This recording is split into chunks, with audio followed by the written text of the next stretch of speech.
Olá, Olá, Miguel, tudo bem? Boa tarde, obrigada pelo convite. tudo bem? Juliana, eu vou fazer alguns comentários aqui sobre política, vamos colocar aqui também alguns prints, e depois eu queria aproveitar também a oportunidade para falar um pouco de economia com você também. Mas, inicialmente, eu vou apresentar você aqui ao público. A Juliane Furno é economista-chefe do IREE, Instituto de Relações Empresariais. Não é, Para a não é, reforma das relações entre Estado e empresa. desculpe. Mas é parecido. IREE, economista-chefe. Mas eu queria inicialmente fazer uma pergunta, Juliane. Você é agente da CIA?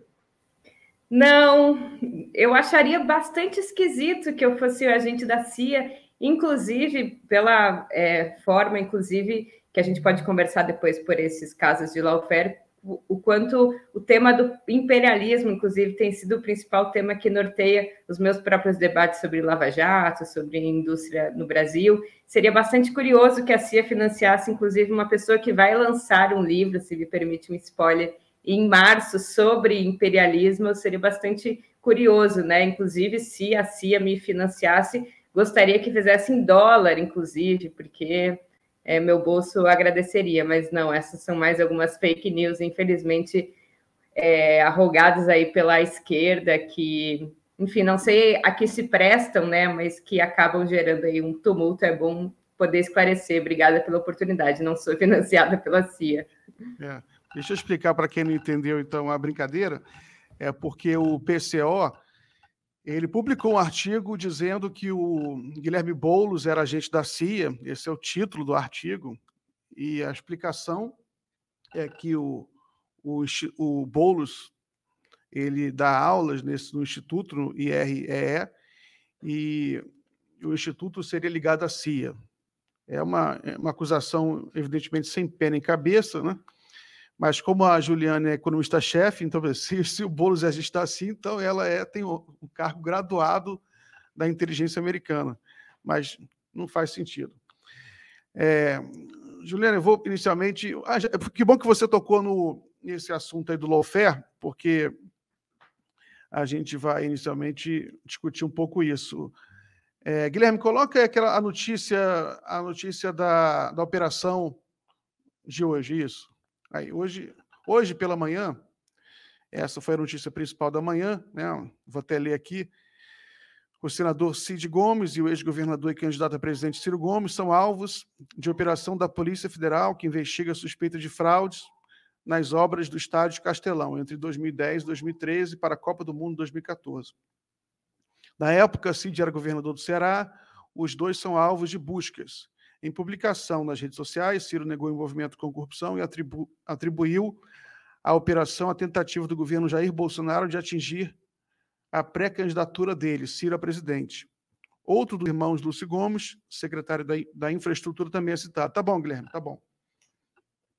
Hoje, o presidente Lula, né, o ex-presidente Lula, também publicou mensagem em solidariedade ao Ciro, e a presidenta Dilma também.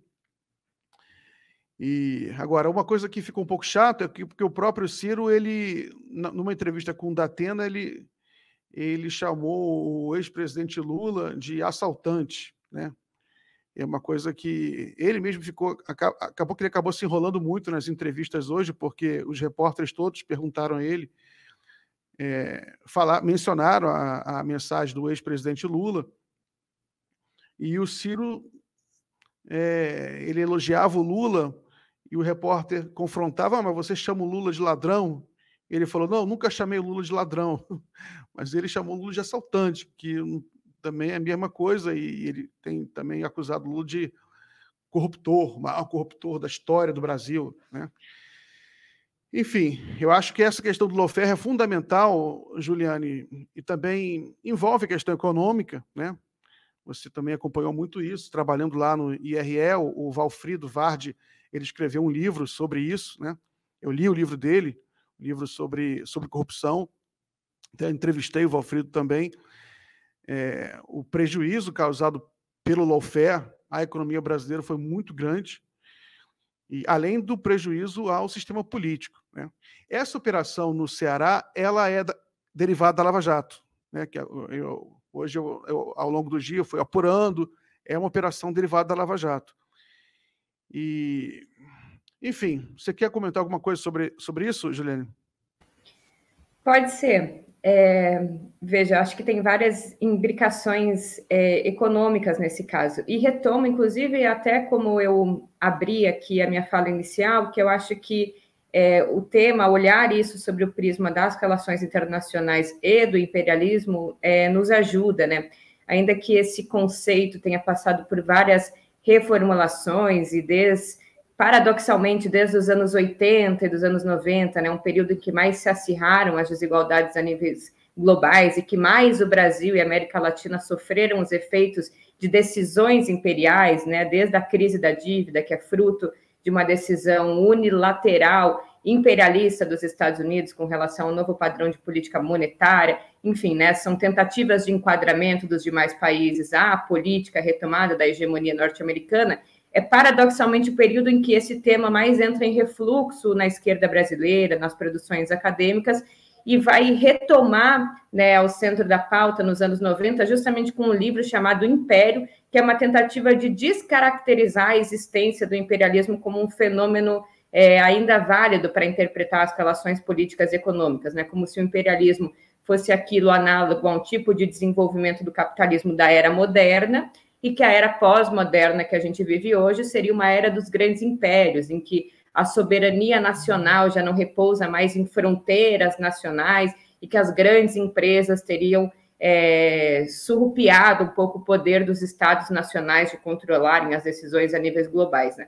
Uma tentativa bastante rasteira, aí sim, coordenada e patrocinada pelos departamentos de Estado dos Estados Unidos, não por um acaso, de tentar exercer a hegemonia imperial, né, tentando desconstruir a validade de um conceito que, historicamente, a despeito da mudança na sua forma, o conteúdo segue como uma prática política de manutenção das desigualdades e das transferências de valor como um fenômeno bastante marcado. Então, se hoje já não são mais, né, se hoje o imperialismo, por exemplo, não precisa mais lançar mão de uma forma tal como na sua constituição da virada do século XIX para o século XX, das ocupações territoriais, das existências de colônias, ou da forma do capitalismo monopolista transnacional do pós-guerra, não quer dizer que ele não exista, ou que ele ainda não seja bastante proeminente para explicar as situações, né, as situações de desigualdade econômica, mas isso quer dizer que ele se vale de novos instrumentos. E um dos instrumentos,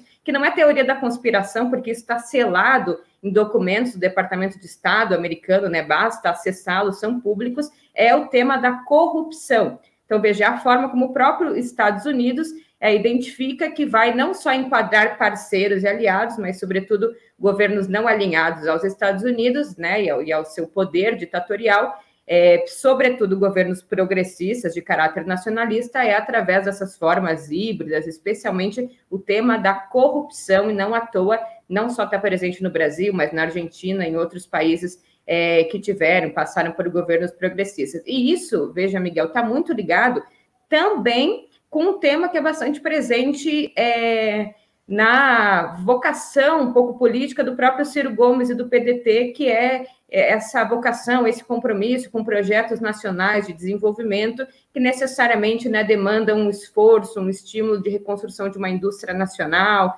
né, de políticas mais protecionistas, seja macroeconômicas, sejam de políticas industriais. E a Lava Jato, nesse caso, ela foi mirar justamente a indústria de petróleo e gás, no primeiro momento, que era, né, simplesmente o motor da retomada da industrialização brasileira, através de uma grande empresa, a maior empresa brasileira e estatal, que lida não só, né, com a retomada de uma cadeia importante, que era a cadeia de petróleo e gás, mas com um ativo que não é uma commodity qualquer, mas um ativo bastante estratégico, que é o petróleo, que inclusive esteve no centro de várias guerras mundiais e várias intervenções de Estado. E o que eu tenho advogado um pouco é que os efeitos econômicos da Lava Jato, eles não são efeitos colaterais de um processo de lawfare que buscava, né, sobretudo, a desestabilização política do governo Lula e Dilma, né, de governos de caráter progressista. Então, não foi um problema de que a leniência dessas empresas foi mal feita, de que não houve uma separação entre a pessoa jurídica e a pessoa física, ou seja, né, um processo que correu de forma completamente atravessada e criminalizante do ponto de vista da justiça e que foi respingar, né, com efeitos econômicos. Mas não, o efeito econômico era parte substancial dos objetivos da Lava Jato, porque ela destruiu justamente o setor, o carro-chefe que liderava esse projeto de desenvolvimento, que era a indústria de petróleo e gás, essa cadeia associada, e era a grande empresa, principalmente de construção, no caso a Odebrecht, que estava, por exemplo, ganhando licitações do aeroporto de Washington, inclusive contra empresas americanas, e construindo uma série de obras de infraestrutura em países ou completamente embargados ou semi-embargados, como era o Porto de Muriel em Cuba, como era o metrô de Caracas, como eram, né, as obras na Bolívia, ou seja, atingir um ponto nevrálgico, né, que é a retomada da infraestrutura via industrialização. No caso também do petróleo e gás, não à toa, o próprio Getúlio Vargas também se suicida após um golpe de Estado, logo após ter criado a Petrobras, também por uma motivação de denúncias de corrupção. Lembrem que estava no bojo ali do processo da República do Galeão, muito parecido com a República de Curitiba, né? Investigando o processo de corrupção que teria começado na sua guarda, na sua segurança pessoal, mas estava, né, ali bastante espraiado para todo o governo Getúlio. E depois o próprio Jango também toma um golpe que, a despeito de bastante vinculado na coisa do anticomunismo e subversão, família, Deus e lá e propriedade, as principais palavras de ordem, para quem é, né, historiador, estudou esse período histórico, era também anticorrupção. Então, veja que a pauta anticorrupção ela é bastante seletiva, ela não está vinculada de forma nenhuma a um sentimento de lisura das nossas elites nacionais, né, que não permitem qualquer dano ao erário público, mas sempre vinculadas a desgastes de governos nacionalistas ou progressistas e, em geral, vinculado a políticas nesse setor de petróleo e gás. Então, seja a criação da Petrobras no governo Getúlio, seja a proposta do Jango de nacionalização das refinarias que ainda eram privadas e extensão do monopólio para a distribuição de petróleo, ou seja, o que foi o aumento substancial da Petrobras e o conteúdo local que era ali presente em 2014, né, na maturação dos investimentos feitos no primeiro governo Lula. E agora, mais uma vez, né, não à toa atinge o Ciro, que pode achar que não tem nada a ver com o PT e tentar fazer uma diferenciação via antipetismo, mas, na verdade, para esse sujeito, PDT, PT, Lula e Ciro, na verdade, são um mesmo saco de gato que, em última instância, reivindica para si esse papel de ser construtor de um projeto nacional de desenvolvimento que, ainda que possa não querer, necessariamente entra em contradição com o imperialismo, que é sustentado nessa ideia de que cabe ao Brasil agora uma completa reconversão neocolonial, e eu acho que é por isso que ele é vítima também desse processo, né, de lawfare, uma nova forma de destruição jurídica e, sobretudo, econômica, baseado nessas denúncias de corrupção. Muito bem, Juliane, muito boa análise. Eu queria só fazer um comentário. O próprio Ciro tem feito muitas denúncias agora, né, depois da operação policial, de que seria alguma coisa vinda do governo Bolsonaro, né? Só que alguns analistas têm preferido acusar um movimento vindo mais do Moro, né? Mais de forças ligadas ao Moro, que o Moro, sim, teria mais interesse em acabar de isolar completamente o Ciro, porque o Bolsonaro em si, para ele, o Ciro não representa, talvez, tanto um problema. Agora, uma crítica política que eu tenho feito, Juliane, ao próprio Ciro, né, que eu acho que é um erro estratégico dele, justamente ter comprado um discurso udenista, né, contra o Lula, contra o PT, que na realidade é muito contraditório com a história do trabalhismo, né? Porque você sabe muito bem que o trabalhismo era a principal força de esquerda nos anos 50 e 60, e os maiores adversários do trabalhismo era justamente a UDN. A UDN, que era o partido da direita daquela época, a principal estratégia da UDN era justamente essa de tentar manipular o discurso anticorrupção, né? Isso aí, a partir do entendimento isso nem ocorre apenas no Brasil, a partir do entendimento da percepção de que as elites judiciais, elas são tradicionalmente conservadoras e reacionárias.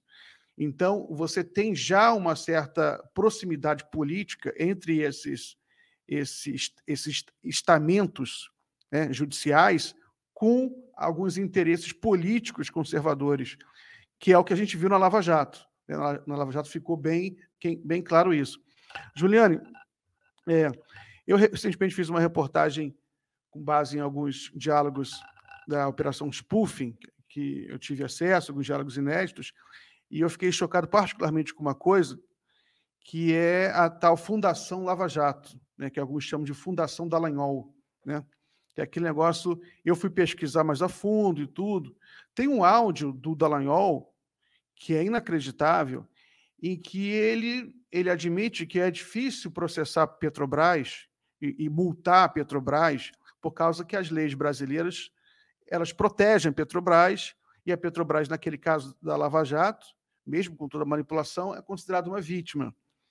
Então, no áudio, ele fala que era necessário, então, usar o Departamento de Justiça, né, que pela lei americana eles conseguiriam multar a Petrobras para o dinheiro ir para a fundação, né?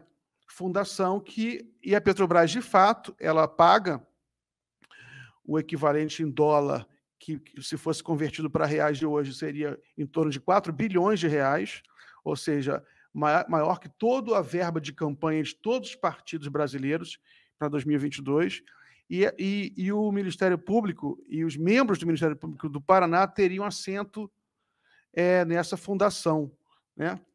Você acha... onde é que isso tem um aspecto imperialista nisso, que é o acordo que ele faz com o Departamento de Justiça americano, né?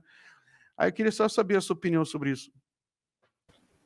Primeiro, acho interessante essa comparação que você faz com a UDN, né, com o trabalhismo ser o principal adversário da UDN, e assim como o Ciro Gomes, né, na minha avaliação, está errando bastante, tentando construir força própria, uma diferenciação a partir de um sentimento antipetista ou a partir dos argumentos utilizados para a criminalização do Lula e do PT, assim como a UDN se deu muito mal, provavelmente o PDT também, porque vale lembrar, já que você fez a comparação, que o Carlos Lacerda, que foi o grande expoente da UDN, que tentou surfar no antigetulismo e no antitrabalhismo a partir da pauta da corrupção, né? Lembrem, ele foi, né, a sua tentativa de assassinato foi o que gerou depois as várias investigações que geraram a República do Galeão e toda aquela tentativa de criminalização, dizer que passava, né, sobre o catete um mar de lama e outras expressões, né, não por coincidência, bastante utilizadas atualmente, se deu muito mal, porque quando o Getúlio efetivamente se suicida, não é a UDN, não é o Carlos Lacerda que se alçam ao posto de alternativa política, pelo contrário, né, eles são bastante apedrejados pelo povo brasileiro, que não os perdoou pela forma como fizeram essa crítica, essa tentativa de se alçar como alternativa de forma bastante grosseira. Então, o Ciro Gomes, né, se quer se basear um pouco na história, principalmente no trabalhismo, principalmente nos exemplos históricos, que saiba que a UDN, a despeito de ter feito este trabalho, tentando surfar na onda da anticorrupção, não se alçou como alternativa política, pelo contrário, ainda o trabalhismo, em aliança com o PSD, ainda perdurou no governo por mais 10 anos, até que veio efetivamente o golpe militar. Mas essa fundação, ela é um absurdo, né? Primeiro, assim, em termos morais, quer dizer, a Petrobras, é bom lembrar, é bom que ele lembre no áudio, foi uma vítima de corrupção, né? Ela não foi a empresa corruptora, então, muitas vezes a gente associa Estado à corrupção, né? E neste caso a gente associa a Petrobras, a Lava Jato e a desvios de verbas públicas, quando muito pouco é falado que, na verdade, quem corrompeu e se beneficiou e se apropriou de forma privada, né, dos recursos públicos de licitações, foram justamente empresas privadas. Ou seja, desse diagnóstico não caberia a conclusão decorrente de que privatizar a Petrobras ou privatizar empresas públicas seria uma forma de lidar com a corrupção, como normalmente acontece, porque aqui nós estamos falando de empresas privadas, que foram as empresas beneficiadas, né, do processo de corrupção.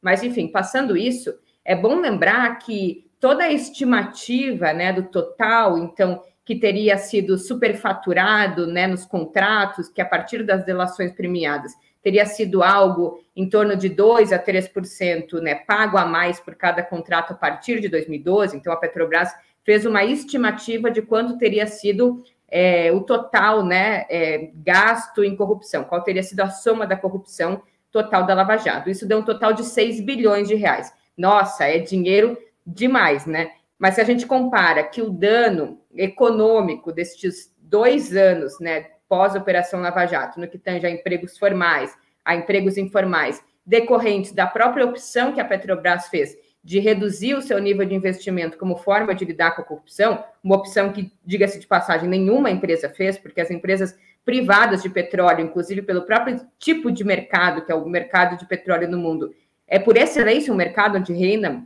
muito a corrupção. Nenhuma dessas empresas, né, a Chevron na Nigéria ou outros casos de empresa privada que se envolveram em vários escândalos de corrupção, nenhuma delas optou por reduzir investimento como forma de sinalizar qualquer tipo de retração pública. A Petrobras fez isso. Tudo isso gerou um dano econômico de aproximadamente 140 bilhões de reais. Então, isso também ninguém fala, né? Que enfim, a estimativa total de corrupção é um absurdo, embora a forma intencionalmente apregoada de lidar com a corrupção tenha custado, né, à economia brasileira, aos empregos e às empresas, um dano pelo menos 7 vezes maior do que essa monta, e que estes 6 bilhões foram significativos para a redução do lucro líquido da Petrobras, mas não para nenhum lucro operacional. Quer dizer, a Petrobras não quebrou nesse período, ela não teve redução do lucro operacional, né, o lucro da sua atividade fim.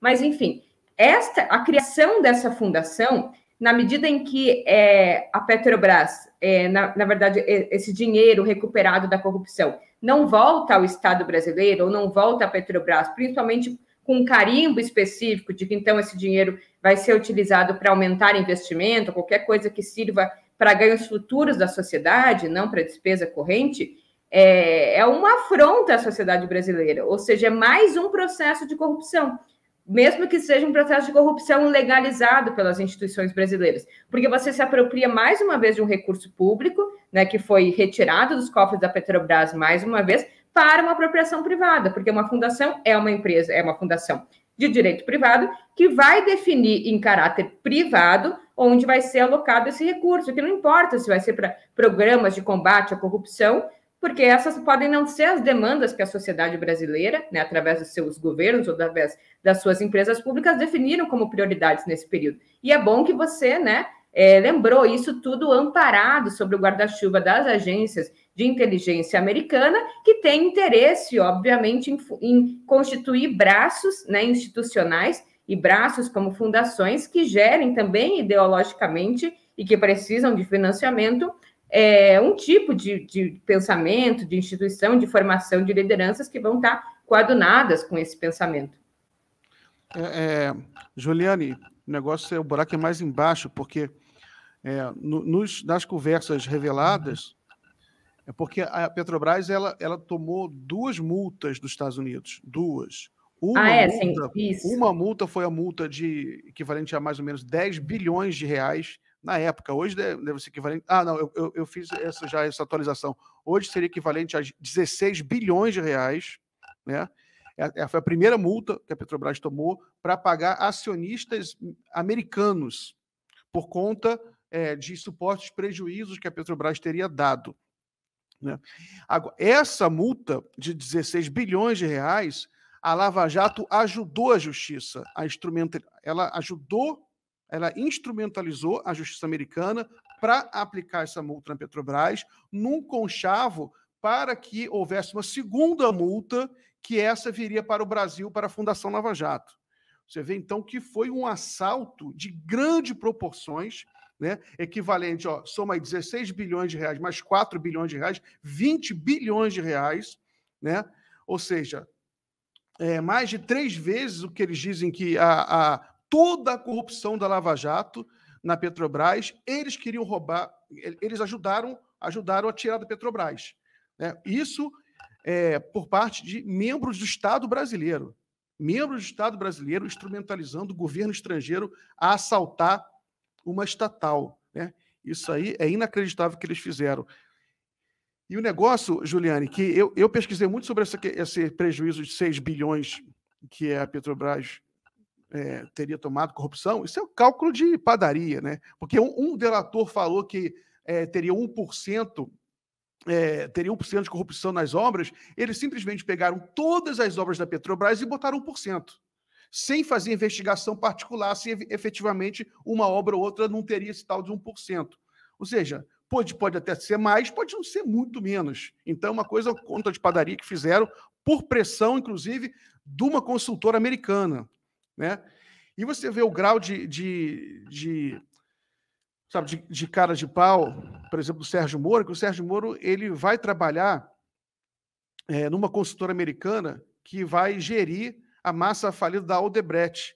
E a Odebrecht, aliás, também toma a maior multa da história dos Estados Unidos para uma empresa privada, pela justiça americana e instrumentalizada pela Lava Jato. Né? Aí você vê imperialismo puro na veia. Só que, em outras ocasiões, eu tinha observado operações imperialistas dessa natureza, mas em que o império é que age. Aqui você tem o próprio Estado brasileiro, né? Uma subserviência tão absoluta, né? Que eles entregam, mesmo recebendo salários de príncipe, né, que é o que são esses procuradores, eles fazem esse serviço sujo para os Estados Unidos. Mas, Juliana, eu quero aproveitar a sua presença aqui também para falar um pouco de economia, né, não só de imperialismo, que é fundamental, mas de economia. E, por exemplo, existe uma grande crítica sobre o que seria anacrônico você falar em projeto de desenvolvimento no Brasil hoje, porque não deram certo no passado. Isso que os liberais dizem. Eu queria saber a sua opinião. O Brasil tem condição ainda de ter um projeto de desenvolvimento e que seja eficaz e que promova o crescimento nacional? Sem dúvida. Eu acho que aí já se carrega um argumento bastante ideológico, né, de que os projetos de desenvolvimento não deram certo. Veja, o não dar certo ele já está carregado de uma premissa ideológica. Os países que se desenvolveram, principalmente os que têm uma estrutura produtiva mais diversificada, menores desigualdades sociais, um mercado de trabalho mais consolidado, foram frutos de projetos nacionais de desenvolvimento, né? Claro, a despeito deles terem podido contar com elementos que aqui no Brasil são muito mais precários, que a existência de burguesias nacionais, né, interessadas em erguer projetos nacionais de desenvolvimento, terem passado por reformas, por revoluções burguesas, né, de caráter mais radical, que equacionaram, por exemplo, a sua questão nacional, não só as reformas típicas do capitalismo. Obviamente, tem particularidades históricas aqui que são significativas, mas todos são frutos de um projeto nacional de desenvolvimento. O que é, né, para sair um pouco da abstração conceitual, o que é um projeto nacional de desenvolvimento para o Estado brasileiro? O que seria uma perspectiva desenvolvimentista na sociedade brasileira? O que moveu os economistas, os pensadores desenvolvimentistas? Em primeiro lugar, a percepção, né, histórica e a partir do movimento dos preços e do mercado internacional de que os países que se especializam na venda de produtos primários, né, os países que têm uma estrutura produtiva concentrada naquilo que a gente chama de primário exportadores de produtos agrícolas e minerais, estes países tendem a ter um desenvolvimento, né, um crescimento econômico atrofiado, né, tanto porque existe uma tendência à deterioração desses preços no mercado internacional. Em síntese, né, existe uma tendência de que os preços das matérias-primas caiam, existe uma tendência de que o preço dos produtos manufaturados suba, ou seja, isso quer dizer que, com o passar do tempo, os países que produzem matérias-primas vão ter que fazer cada vez um esforço maior de produção para acessar aquilo que eles acessavam anteriormente com menos exportação de produtos. Em segundo lugar, que a especialização em produtos primários exportadores impede que você absorva a totalidade das pessoas do mercado de trabalho, então você tem uma tendência estrutural ao desemprego, ao baixo emprego, aos baixos salários, e você cria problemas estruturais no balanço de pagamento, desequilíbrios externos, né? Problemas estruturais de dificuldade de fechar o balanço de pagamento, portanto, precisar recorrer ou via taxa de juros ou empréstimos internacionais para sanar uma situação que você manda mais dólares para fora, porque você é importador de tudo, do que você recebe de fora, porque você importa poucas coisas, geralmente com preço baixo. Então, industrializar é uma condição necessária para o desenvolvimento de qualquer nação. Não existe nação desenvolvida que abriu mão de um processo industrial, mesmo que seja uma indústria bastante acessória ou vinculada a uma atividade agrícola, mas que seja de alto valor adicionado. Em segundo lugar, essa industrialização não é fruto das livres forças de mercado, porque o livre mercado é incapaz de alocar recursos em setores que ainda não dão lucro extraordinário. Então, por que alguém vai pensar, não, vou fazer uma refinaria lá no Maranhão, como era a proposta do Lula? Não, porque o Maranhão não é um lugar que vai dar grandes lucros, vender derivado de petróleo lá. Então, precisa de um Estado que seja capaz de fazer investimento à frente da demanda, que saiba que vai demorar para ter lucro, mas que aquilo é uma atividade estratégica que vai desenvolver uma cadeia acessória. Então, precisa de indústria, precisa de Estado e precisa de planejamento, e planejamento de longo prazo. É pensável criar essas estruturas produtivas nesses locais que vão ter esses encadeamentos, escolher campeãs nacionais, que parece que é uma coisa, nossa, um crime falar sobre isso, né, de tanto que foi falado no último período, mas sim, escolher setores que tenham melhores vantagens competitivas, sejam mais absortores de emprego, que tenham mais condições de desenvolver conteúdo tecnológico. Veja, isso é um projeto de desenvolvimento e que esteja, obviamente, incluído no que são missões sociais, ou que o Biochovsky tem chamado os sustentáculos da economia brasileira, que é a felicidade da gente ter um grande mercado interno e grande fonte de recursos aqui internos, né? Então, tudo isso baseado, obviamente, na redução das desigualdades sociais e regionais como fontes internas, para não depender só do mercado externo. Isso é um projeto nacional de desenvolvimento. Isso deve ser feito. Agora, as condições para isso, obviamente, não dependem da nossa vontade somente. E aí, a minha crítica ao Ciro e, às vezes, ao PDT é que parece que não foi feito o projeto de desenvolvimento porque ainda não se reuniu os economistas ou os especialistas mais capacitados que não criaram no papel ali a melhor fórmula, ou porque faltou vontade política, né? Não é pela falta de bons projetos, ou não é pela falta de vontade de indivíduos, não é porque o Lula, não sei o quê, porque a Dilma, porque falta correlação de forças, porque falta uma série de elementos que são próprios da política, e porque tem esse elemento, necessariamente, ainda que estamos pensando aqui no desenvolvimento autocentrado, isso não interessa às forças imperialistas, por exemplo. Então, um projeto nacional de desenvolvimento, necessariamente, ainda que não se propunha isso, tem que ser um projeto de enfrentamento tanto ao imperialismo, que não prevê, né, no seu receituário países que sejam autossustentáveis e que exerçam sua autonomia política e econômica, quanto às elites a eles associados, que no caso é a elite brasileira, das quais também não interessa um projeto nacional de desenvolvimento que aumente, por exemplo, as taxas de salário, que é o que acontece quando se reduz as desigualdades sociais.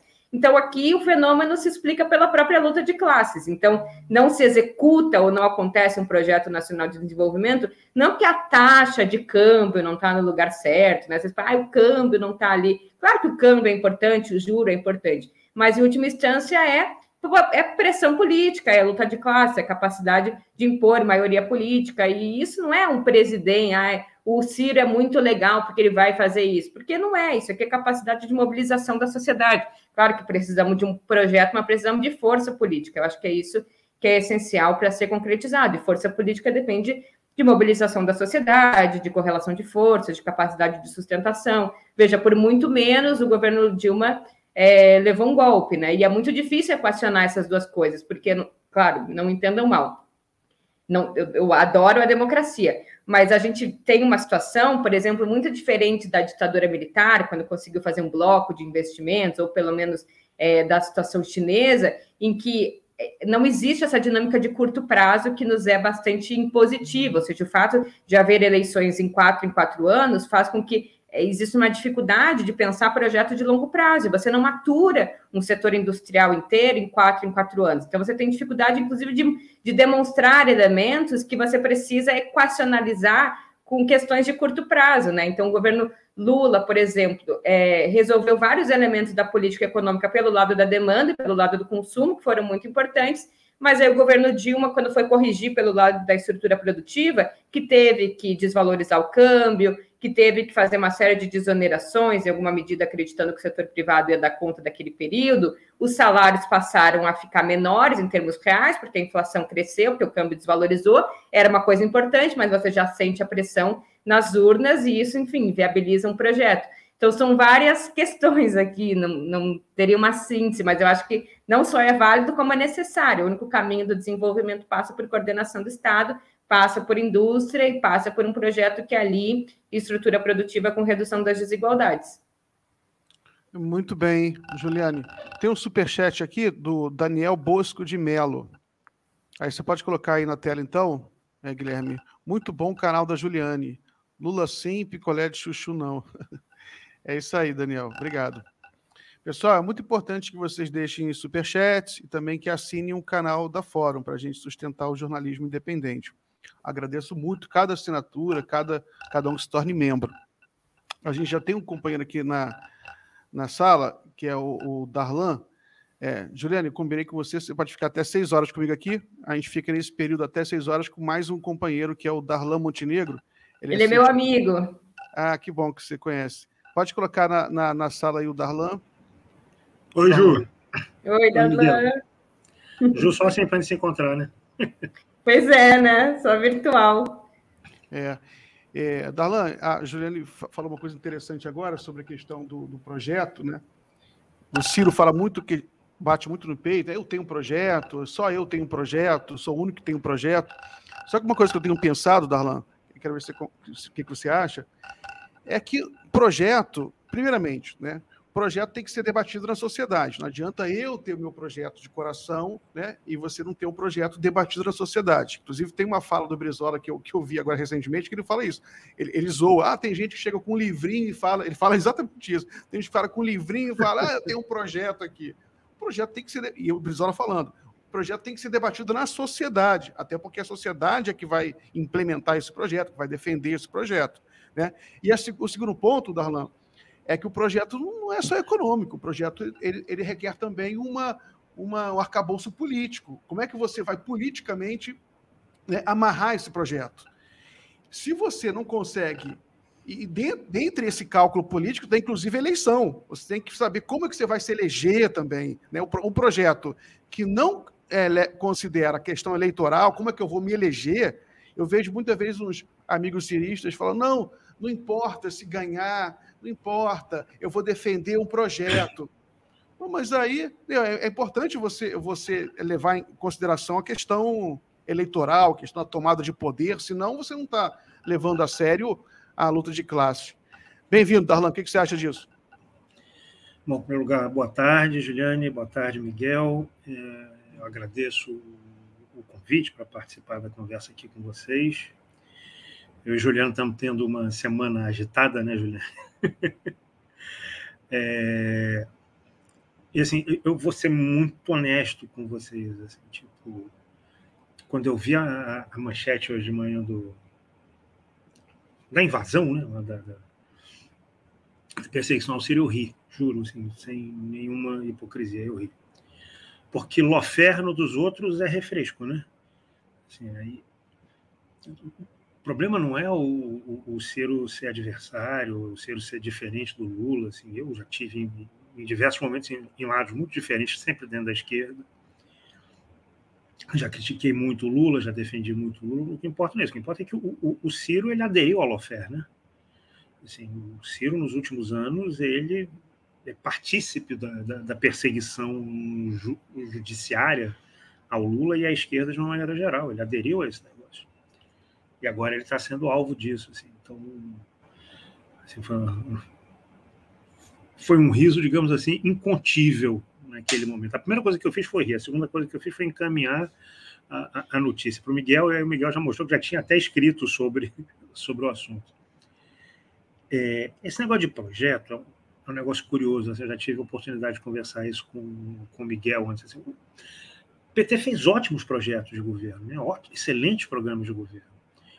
Primeiro programa, os programas de governo do PT são todos eles herdeiros da melhor tradição do nacional-estatismo popular brasileiro. Ainda que o PT historicamente tenha se apresentado como uma corrente totalmente distinta dessa tradição, na verdade o PT é o principal herdeiro dessa tradição.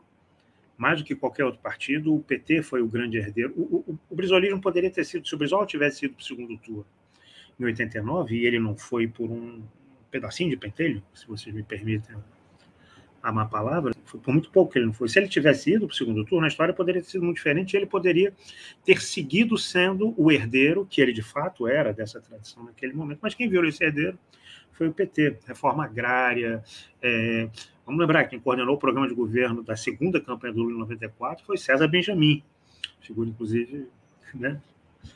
Olha aí, Juliane.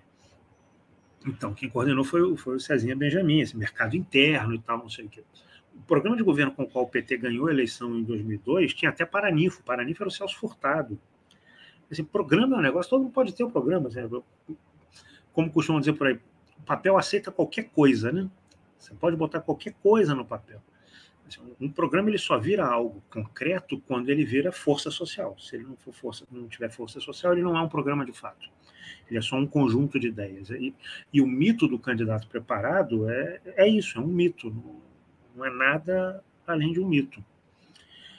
Correlação de forças tem sido uma correlação de forças muito difícil para a esquerda. Isso não quer dizer que eu concorde com todas as opções que o PT fez no governo. Pelo contrário, né? Você bota um monte de coisa no papel, aí você chega no governo, você fica durante a campanha dizendo, não vamos mudar a política econômica, porque não pode. Aliás, a eleição de 2012 é uma eleição muito curiosa, porque é uma eleição em que todo mundo fazia oposição ao presidente então no cargo, que era o Fernando Henrique Cardoso, inclusive o candidato do próprio presidente, que era o Serra, né? O Fernando Henrique foi eleito em 95, em 94, em 95 ele faz o discurso de despedida do Senado, declarando que ele estava assumindo a presidência da República para acabar com a Era Vargas. O Serra fez campanha para suceder o Fernando Henrique pelo PSDB em 2002, balançando a carteira de trabalho, um dos símbolos máximos dela, a carteira de trabalho, a Petrobras, a CSN, são os 3 símbolos máximos da Era Vargas. Estava lá o Serra com a carteira de trabalho na mão, sacudindo. Por que emprego, por que trabalho, que a CLT... Assim, ninguém defendia a política econômica. Era uma coisa muito curiosa. Assim. Ninguém apoiava a política econômica do governo Fernando Henrique em 2002, pelo menos não publicamente. Qualquer um garotinho, eu não sei. Mas Lula, a gente viu como foi e como ele recuou em relação à ideia de mudar a política econômica. O Ciro, no meio da campanha, quando ele ameaçou ultrapassar o Serra e ser o candidato que ia para o segundo turno com o Lula, o Ciro aderiu ao Alexandre Sheikman, né? Botou de lado uma gabeira húngara e começou a falar, o Alexandre Sheikman, uma pessoa que tem umas ideias boas e tal, o sujeito da agenda perdida, o sujeito que achava que Fernando Henrique não era neoliberal o suficiente. Né? Assim, o Alexandre Sheikman é um cara que deve ter andado feliz com as reformas do Temer, com as reformas do Paulo Guedes, Bolsonaro e tal. E o Ciro começou a defender esse sujeito. Pessoas formadas direto ou indiretamente por esse sujeito, tipo o Marcos Lisboa, tipo o Joaquim Levy, acabaram indo parar no governo Lula, depois no governo Dilma. Então, todo mundo fazendo um discurso claramente contrário ao que significava o governo Fernando Henrique economicamente, mas aí você imagina que depois no poder a realidade é outra, né? Porque você tem que lidar com quem exerce pressão, e as pressões, as pressões são distintas, né? Elas têm intensidades distintas. A cobrança popular a um presidente como o Lula sempre foi uma cobrança muito menor do que a cobrança das elites sobre o governo Lula. E você tem que ir lá, você tem que negociar, você tem que ceder. A não ser, evidentemente, que você tenha mobilização popular do outro lado, que coloque uma pressão, que te obrigue a governar a quente também do ponto de vista popular. Porque do ponto de vista das elites, os governos sempre governam a quente, sempre governam sob pressão. As elites fazem pressão o tempo inteiro. Assim, a população, a grande pressão da população no regime democrático, essa é a vantagem do regime democrático, é o fato que daqui a pouco tem eleição. Então você precisa, de alguma maneira, atender às expectativas da população. E é por isso, inclusive, que uma das principais manobras do projeto, daqueles que ao longo de 30, 40 anos implementaram o projeto neoliberal no mundo inteiro, foi esvaziar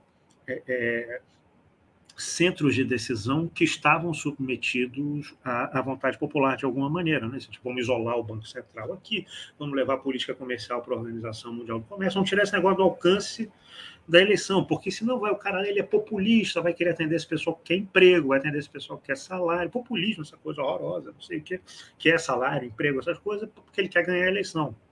O Bolsonaro está tendo que lidar com isso, é um negócio muito curioso, assim. O Bolsonaro está desesperado para soltar um programa de auxílio. Assim, não importa o julgamento que se faça de caráter, de moral, etc. O Bolsonaro está doido para soltar um programa de auxílio há muito tempão. Porque ele sabe, ele viu o resultado do ponto de vista da popularidade dele do auxílio emergencial. E viu o que aconteceu quando o auxílio emergencial sumiu. Então ele está doido para fazer. E o Guedes dizendo, não vai fazer, não vai fazer, não vai fazer. E ele quer ser eleito, ele quer ser reeleito, ele quer continuar, e os caras querem estrangular. Não. Como dizia o ex-reitor da UFRJ, esqueci o imperdoável, mas enfim, teve um ato ainda contra o impeachment da Dilma, e disse, os caras querem derrubar a Dilma. Roberto Leher, exatamente. Roberto Leher disse, os caras querem derrubar a Dilma porque eles querem fazer um ajuste grego. É isso, eles querem fazer um ajuste, a moda do ajuste feito na Grécia. A Dilma fez várias concessões sob pressão, a Dilma fez concessões, era difícil ela não fazer concessões naquelas circunstâncias, acho que ela fez mais do que devia ter feito, mas, enfim, isso é bastante subjetivo, né? Eu não estou lá, não sou presidente da República, nunca tive essa responsabilidade, não sei o que eu faria sob a pressão, o tipo de pressão que ela sofreu, mas, assim, efetivamente é isso. Ela cedia, mas ela cedeu muitos anéis, mas os dedos estavam todos ali. Ela segurou os dedos todos. Assim, vamos ganhar tempo, vamos ganhar terreno, depois a gente retoma. Então, não vamos ganhar nada, não retoma nada, vamos derrubar você, nós vamos passar o trator. Isso é a elite brasileira negociando. Isso é a elite brasileira fazendo política. Para você ter um projeto que se contrapõe a isso, só com o povo. Assim, não existe alternativa. E, assim, você tem que sinalizar para o povo, né? Você tem que sinalizar para o povo que você está querendo fazer isso, que você precisa de apoio para fazer isso. Eu tenho a impressão assim, que os sinais, eu acho que vão nessa direção, assim, que o Lula 2023 não será o Lula 2003. Porque é uma situação paradoxal. Do ponto de vista da correlação de forças, 2023 é muito pior do que 2003. Muito pior. Assim, independente do que aconteça, o PT não vai eleger uma bancada do tamanho daquela que ele elegeu em 2002.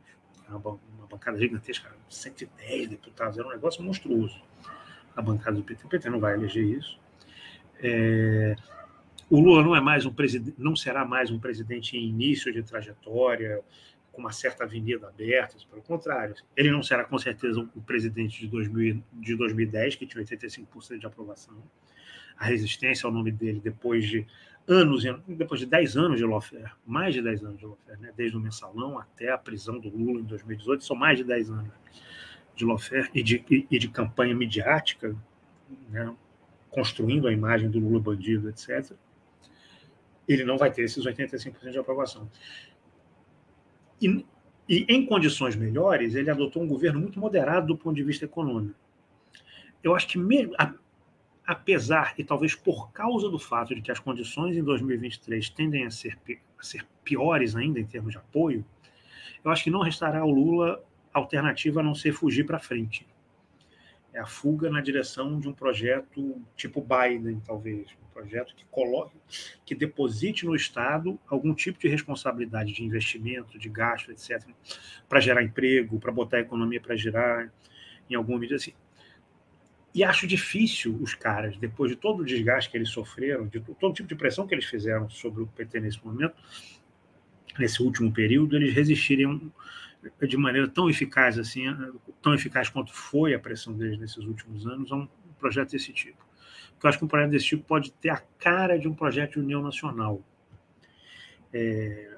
E eu não vejo muita alternativa a não ser construir alguma coisa que não tenha essa ideia de união nacional. Vivemos um período de desconstrução nacional.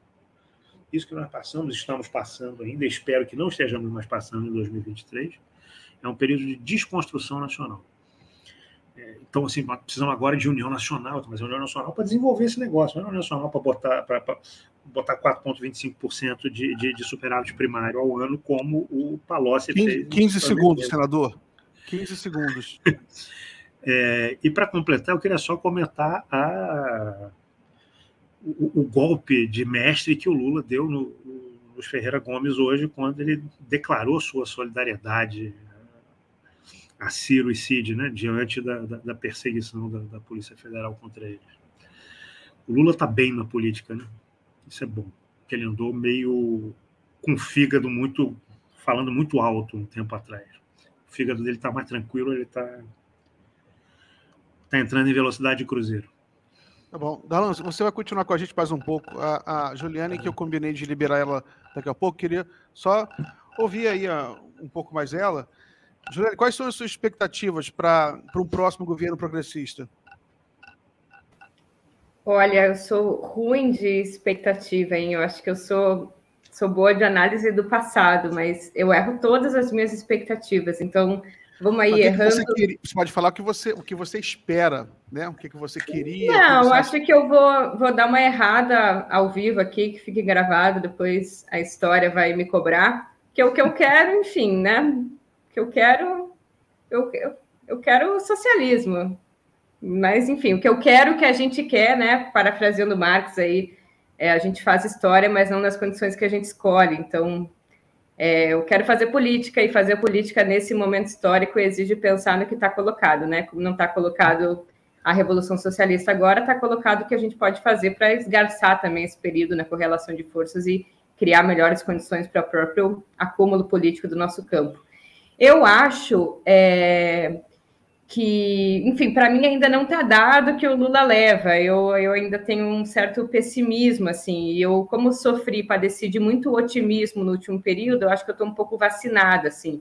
Eu acho que essas eleições, muita água vai rolar. Eu tenho estado bastante preocupada com o Moro. Eu acho que ele vai capitalizar muito esse lugar da antipolarização. Eu acho que tem muito espaço para o crescimento, porque o Bolsonaro vocacionou ali muitos votos do que era o PSDB, né? Quer dizer, um voto que não é um voto bolsonarista, mas que era um voto antipetista, que pode fortemente migrar para o Moro e para essa alternativa, né? Nem à esquerda, nem à direita. Eu acho que, enfim, tem todo o apoio já bastante explícito da grande mídia, agora também do mercado financeiro, fortemente alinhado aos interesses do imperialismo norte-americano. Eu acho que tem muita água para rolar aí.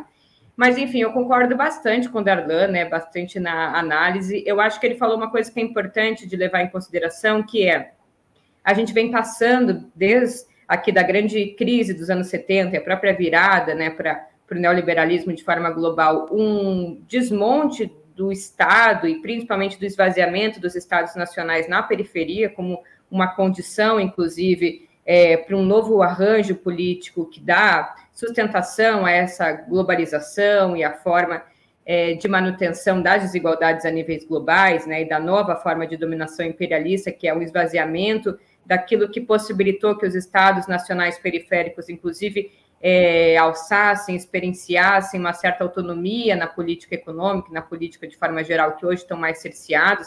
Então, em nome dessa ideia de que o Estado era esse espaço muito permissivo, né, aos interesses populares, que são necessariamente interesses pouco racionais, veja, os movimentos sociais, os interesses corporativos dos sindicatos, que ao exigirem do Estado uma série de direitos sociais, salariais e de políticas públicas, estavam, olha só, eles nem percebiam, na verdade, criando seus próprios problemas, porque na medida que os movimentos sociais exigiam políticas públicas e o Estado cedia, porque era muito permissivo e eleitoreiro e populista, ao fazer isso, o Estado emitia muito mais moeda, isso gerou um problema monetário, que gera inflação, que, olha só, vai, inclusive, penalizar os mais pobres. Como resolver um problema desses? reduzindo a capacidade do Estado ser permissivo às demandas da população. Em última instância, reduzindo a capacidade democrática e do Estado ser, em alguma medida, né, um espelho representativo ou ser capaz de atender a demandas da sociedade. Isso tem se acelerado muito fortemente nesse período que a gente tem vivido. Por exemplo, a PEC do teto de gastos é um pouco isso, quer dizer, a blindagem do Estado da possibilidade dele operar uma política fiscal que seja, em última instância, a representação democrática do voto nas urnas. Ou seja, não adianta a sociedade manifestar o seu desejo de um projeto nacional de desenvolvimento calcado, por exemplo, na redução do déficit habitacional ou do aumento de políticas públicas em saúde, em educação, porque, independentemente do novo presidente da República, veja, a política fiscal, o gasto público, ele está constitucionalizado. Hoje, cabe à justiça a determinação de uma variável muito importante, que é o gasto público, que é capaz, inclusive, pelas opções tributárias e de gasto social, de edificar um tipo diferente de sociedade. A política monetária, né, a principal variável aí que poderia soerguer ou não um projeto de desenvolvimento aliado à indústria, que é principalmente a taxa de juros, também pelos 3 primeiros anos do próximo governo, também está na mão de um Banco Central de caráter independente, ou pelo menos autônomo. A política comercial também, em grande medida, ao seguir as regras da OMC, está impossibilitada de exercitar uma série de políticas protecionistas que poderiam proteger as relações comerciais. Enfim, grande parte das possibilidades, veja, de transformação radical no curto prazo estão bastante amarradas. Então, é difícil esperar transformações ou rupturas, inflexões muito substantivas, sabendo que, pelo menos do ponto de vista da política econômica, parte das possibilidades de manejo do Estado hoje estão criminalizadas ou tão restritas, né? Veja, inclusive, a própria situação do BNDES e outros aportes que poderiam contribuir nesse setor e que demanda prazo também, né? Não são em 4 anos que você só ergue uma estrutura bastante debilitada. E eu acho que também pela própria correlação de forças, né? Se é certo que a gente tem apontado sobre a profunda derrota que a esquerda sofreu, o fato do bolsonarismo ser muito superior ao Bolsonaro, isso vai nos relegar aí, dependente da nossa vontade, disposição, uma necessidade de uma aliança muito maior do que o purismo que a esquerda gostaria de ver representada no governo, porque a vida é dura, né? E ou a gente enfrenta essa situação com as armas que a gente tem, ou a gente faz política na internet. Então, isso também vai constranger em alguma medida, mas essas são as condições concretas. Eu acho que a gente tem que fazer o que nos cabe, que é um pouco a nossa capacidade de manter, de certa forma, ou sustentar melhores condições de manter uma correlação de forças favorável, também exercitando esse poder, né, da mobilização política que os movimentos sociais têm a oferecer, que é ajudando na correlação de forças, na sustentação do que o Darlan, né, disse, que é uma pressão a quente, né, aí sim do lado das massas, a partir dos movimentos populares. Então, eu acho que não são grandes expectativas, mas acho que no cenário que a gente está vivendo, essas expectativas são de caráter fundamental. Eu acho que neste momento histórico, se a gente conseguir, né, suplantar esse desmonte acelerado do Estado, dar um freio no neofascismo, né, no acelerado neoliberalismo, veja, a gente está olhando aqui não nas condições que a gente gostaria que fosse, mas nas que a gente vive atualmente, já é um ganho substancial e já é a abertura de condições para que a gente rearrume a nossa casa e crie melhores condições também para acumular forças para transformações de caráter mais radicais. Então, é isso que eu espero. Não espero grandes inflexões, mas espero uma melhora das condições políticas para que a gente possa, no próximo momento, retomar, aí sim, a correlação de forças mais, né, favoráveis e melhor ter condições de incidir na luta de classes. Acho que é isso, assim, talvez esteja errando, mas é o que eu posso falar de supetão. Você fez uma ótima análise. Não, se errar, não sei se você errou. Juliana, agradeço muito a sua participação, vou te liberar agora, tá? Sempre que você puder voltar, né? Aqui a casa está aberta para você. Um bem grande abraço. Tá bem, gente, obrigada. Darlan, muito bom te ver, ainda que virtual. Quando for ao Rio, não me dá bolo, vai me encontrar. Obrigada, Miguel e todo mundo. Até a próxima. Tchau, Ju. Beijo grande.